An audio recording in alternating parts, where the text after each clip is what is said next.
how to create recurring events on Apple Calendar.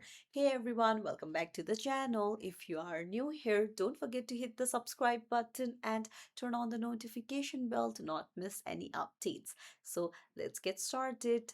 First things first, open up your Apple Calendar and then you need to go to the plus icon in the top left, click on it and then go to new event. Now you can set any event of your choice and you need to tap on the date and time option.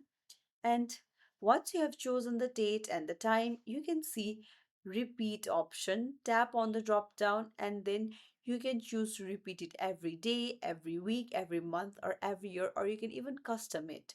So, like this, you can choose to set the recurring event in your calendar. It's as simple as that. So, if you found this tutorial helpful, don't forget to like the video and subscribe to our channel. Thank you for watching.